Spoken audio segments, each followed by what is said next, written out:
ሰላም ሁላችሁ እንደምን አላችሁ? እንግዲህ ሰሞኑን የብልጽግና የፕሮፓጋንዳና የሳይበር ሸረሪት የሆነ ነገር አጀስት አድርጎ የአማራን ሕዝብ ትግል ብሎም የፋኖን ትግል ከኦህዴድ ጋር ባጋርነት ፈጥሮ ለማሽመድመድ ይርጋ ሲሳይ ምን እንደሆነ ማን እንደሆነ ታውቁታላችሁና እዚህ ላይ ስክሪኑ ላይ እንደምትመለከቱት እቅድ ሰርተው በምን አይነት ዳይሬክሽን ይሄን የአማራን ትግል አንበርክከን ዳረንጎት ወይ ደግሞ ችሮታ እንቀበላለን ብለው የሚያጎበድዱበት ሰዓት ነው።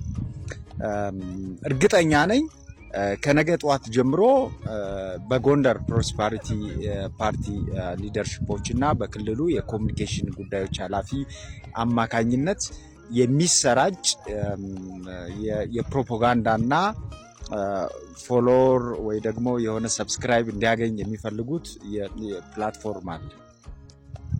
ለምንድን ነው ዋናው ነገር አላማው ፍላጎቱ ምንድነው ነው? እና ይርጋ ሲሳይ ከናገኘው ተሻገር ከነደጓ አንዳርጋቸው ከሌሎች አባቶቻቸው የተማሩትን የመጫንና የአገልጋይነት ሰርቪስ ነው ህወሓት የሆነ ጥሎት ሄደው ስነልቦናን በዛ ሰርቪስ ውስጥ ማለፍ ነው የሚፈልጉ። ግን ለምንድን ነው ጎንደር ላይ እንደዚህ ታርጌት ተደርጎ የሆነ ፕላትፎርም ተሰርቶ አንድን የሆነ ወገን አጀንዳ ፈጥሮ ለማጥቃት እንደዚህ በክልልና በጎንደር ከተማ የብልጽግና አስተዳደር ወደ ዞኖች ሁሉ ተሰራጭቶ ለምንድን ነው ፓወርፉል የሆነ ወይም ደግሞ ቫይራል የሆነ ፕሮፓጋንዳ መስራት የፈለጉት የሚለው ነው። ስለዚህ መንቃት ያስፈልጋል። እናትዋ ጎንደር ልጆችሽ በጋራ መቆማቸው አይኑ የቀላው ኦህዴድና ሽመልስ አብዲሳ ባህር ዳር ላሉ ልጆችሽ ጎንደር ላሉ ልጆችሽ የሰጣቸውን ተልኮ ለመፈጸም ነው። እነዚህ ደግሞ እንስሳ ናቸው። ከመብላት ከመጠጣት ከመላላክ ውጭ ከአባቶቻቸው የወረሱት አባቶቻቸው ኢህዴን በአዴን የሚባል ነገር ከሱ የወረሱት ውጭ ሌላ ሰርቪስ ማድረግ የማይፈልጉ ናቸውና ከመጀመሩ በፊት መረጃው ስላለኝ ነው። እዚህ ላይ እንደምታዩት መረጃው ስላለኝ ነው። በፌስቡክም በቲክቶክም ለቀዋለሁ።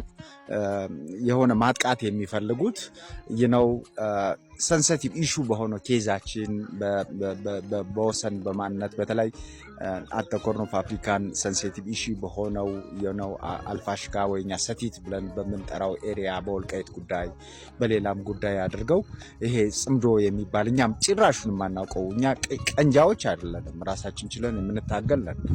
ቀንጃ የሆነ ካለ ገደል ይግባ፣ በራሱ መንገድ ይሄድ። የጎንደርን ፋኖ ሆን ተብሎ ለማጥቃት በክልል ከኦህዴድ ወደ ክልል ከክልል ደግሞ ወደ ጎንደር የመጣ አጀንዳ ስላለ ሁላችሁም በጥንቃቄ ማወቅ ያስፈልጋችኋል። ይርጋ ሲሳይ ጎንደር ፕሮስፐሪቲ ፓርቲ ኃላፊ የዞኖቹ በተለይ የኔ አካባቢ ደግሞ ምዕራብ ጎንደር ፕሮስፐሪቲ ፓርቲ ሊደርሺፖች አብረን ጉኛችሁ ውስጥ አለ። ምን እንደምትሰሩ ምን እንደምታወሩ እየተከታተልናችሁ ነውና ቴንክ ዩ ቬሪ ማች። ነገ ደግሞ እመጣበታለሁ።